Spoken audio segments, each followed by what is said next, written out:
আলহামদুলিল্লাহ, সমস্ত প্রশংসা সমস্ত তারিফ সেই মহান আল্লাহ তাআলার প্রতি, যিনি আমাদের মাগরিবে 7 রাকাত নামাজ পড়িয়ে এই আঞ্জুমানে বসার তৌফিক দান করেছেন এবং বিভিন্ন জায়গা থেকে বিভিন্ন এলাকা থেকে আমাদেরকে এই আঞ্জুমানে বসার তৌফিক দান করেছেন। সে আল্লাহ তাআলার প্রতি আমরা সকলে শুকরিয়া আদায় করি, সকল করি আলহামদুলিল্লাহ।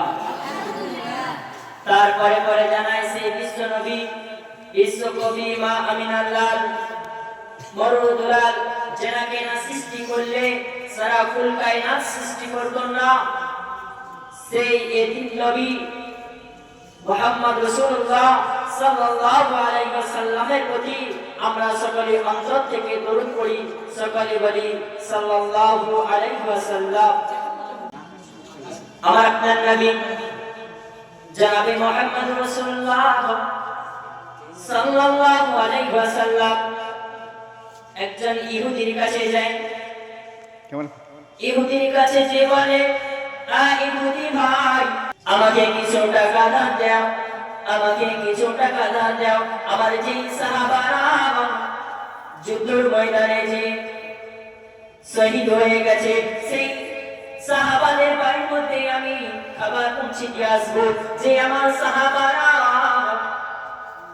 যুদ্ধের ময়দানে যে নিজের স্ত্রীকে বিধবা করেছেন এবং অনাথ সন্তানদেরকে এতিম করেছেন, সেই সমস্ত সাহাবাদেরকে, সেই সাহাবাদের বাড়ির মধ্যে আমি খাবার পৌঁছে দিয়ে আসবো। রাসূল সেই ইহুদির কাছে কিছু টাকা ধার দিলেন, হে ইহুদি ভাই, আমাকে কিছু টাকা দাও। সেই ইহুদি সেই সময়, মুহাম্মদ কত টাকা নিবে বলো, কত টাকা নিবে? রাসূল আমার, রাসূল আমার সেই সময় বললেন, ইহুদি ভাই, আমাকে 1000 দিরহাম দাও, আমাকে 1000 দিরহাম দাও, আমি আপনাকে 1 মাসের মধ্যে তোমার দিরহামকে ফিরিয়ে দেব। রাসূল সেই ইহুদিকে বললেন, ইহুদি, আমি 1 মাসের মধ্যে তোমার দিরহামকে ফিরিয়ে দেব।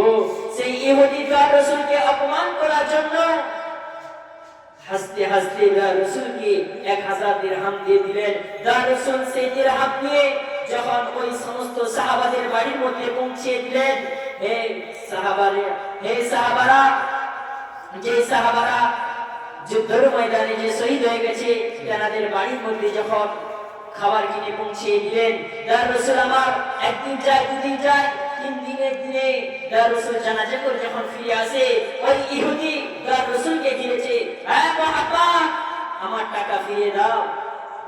বলছে, হ্যাঁ মুহাম্মদ, আমার টাকাকে ফিরিয়ে দাও।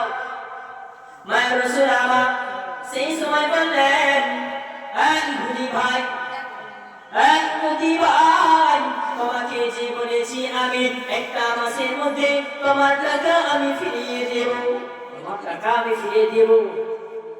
সেই সময় ওই ইহুদি রাসূলকে বললেন, মুহাম্মদ, 1 মাসের জন্য আমাকে অপেক্ষা করা লাগবে না, আমার টাকাকে ফিরিয়ে দাও। রাসূলের পাঞ্জাবির কলারের মধ্যে ধরে যখন টান দিয়েছিলেন, ইহুদি রাসূলের পাঞ্জাবির কলারের মধ্যে ধরে যখন টান দিয়েছিলেন, রাসূল আমার জমিনে পড়ে গিয়েছিলেন। হযরতে ওমর সেই সময় রাগান্বিত হয়ে রাসূলের শরীর দিকে তাকিয়ে হযরতে ওমর তরবারিটা বের করে সেই ইহুদির কলার মধ্যে ধরেছিলেন। যখন ধরেছিলেন, রাসূল আমার, মায়া রাসূল আমার কতটা রহমাতাল লিল আলামিন, সেই সময় হযরতে ওমরকে বলে, হে ওমর, ওই তরবারিটা তুমি নামিয়ে দাও, ও তরবারিটা তুমি গলা থেকে নামিয়ে দাও। হযরতে ওমর কাঁদতে কাঁদতে বলে, ইয়া রাসূলুল্লাহ, ইয়া হাবিবাল্লাহ, হুজুর, আপনাকে যদি কোনো ব্যক্তি একটা ফুলের টোকা দেয়, আমি ওমর সহ্য করতে পারবো না। আজকে এই ইহুদি তোমার শরীরে কেন, তোমার জামার কলারের মধ্যে ধরে তোমাকে জমিনের মধ্যে ফেলে দিয়েছে, আমি ওমর কিভাবে সহ্য করব? হযরতে ওমর সেই সময় বললেন, ও রাসূল, আপনি একটা বার বলুন এই ইহুদির কালাম জানাদার। ইয়া রাসূল এরকম ভাবে যখন বললেন, হযরতে ওমর কাঁদতে কাঁদতে বললেন, ইয়া রাসূলুল্লাহ, ইয়া হাবিবুল্লাহ, হুজুর তো আমি কি করব? ইয়া রাসূল আমার সেই সময় বললেন, এই ওমর, তুমি যাও ইহুদির টাকাটা ফিরিয়ে দাও। সেই সময় হযরতে ওমর সেই সময় বললেন, ইয়া রাসূলুল্লাহ, ইয়া হাবিবুল্লাহ, হুজুর আপনার পাওনাদারকে পাঠিয়ে দাও আমার সাথে, আপনার পাওনাদারকে পাঠিয়ে দাও আমার সাথে, কি নিবে জিজ্ঞাসা করো। সেই সময় ওই ইহুদি বললেন, আয় মুহাম্মদ, আমি 1000 দিরহাম চাই না, 1000 দিরহামের বদলে 10 মণ খেজুর চাই।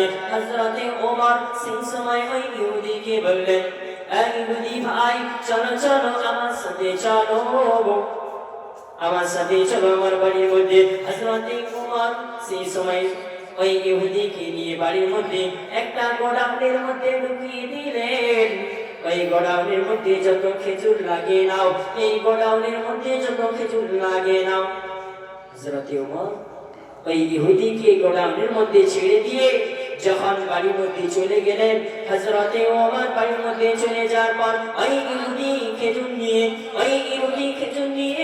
হযরতে ওমরকে ডাক দেয়, এ ওমর, আমার একটা বার পরিচয় নাও, এ ওমর, আমার একটা বার পরিচয় নাও, ওমর আমার একটা বার পরিচয় নাও। সেই সময় ওই ইহুদিকে বললেন ওমর, হ্যাঁ ইহুদি, তোমার পরিচয় নেওয়ার জন্য রাসূল আমাকে পাঠায় না, আমাকে পাঠিয়েছে তোমার খেজুর কি বুঝিয়ে দেওয়ার জন্য। তোমার যদি খেজুর নেওয়া হয়েছে তুমি চলে যাও, তোমার যদি খেজুর নেওয়া হয়েছে তুমি চলে যাও। হযরতে ওমর বারবার যখন জিজ্ঞাসা করতে থাকে হযরতে ওমরকে, ওমর একটা বার পরিচয়টা জিজ্ঞাসা করো। হযরতে ওমর সেই সময় ওই ইহুদিকে জিজ্ঞাসা করলেন, ইহুদি তোমার নামটা বলো।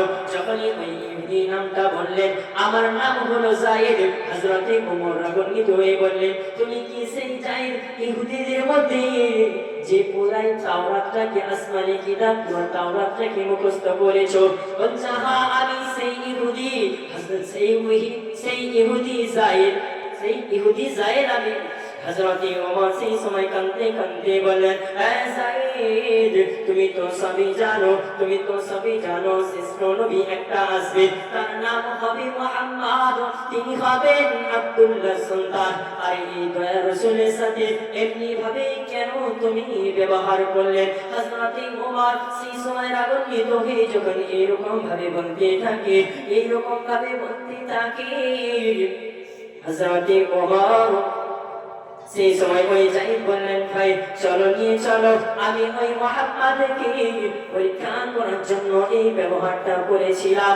রাসূলের কাছে যখন হযরতে ওমর হাসতে হাসতে ওই ইহুদিকে নিয়ে চলে যায়, রাসূল আমার সেই সময় বললেন, তুই বাড়ি রাসূল আমার সেই সময় বললেন, ওমর তুমি এখন কেন হাসো? রাসূলকে সেই সময় বললেন ওমর, হ্যাঁ ওমর।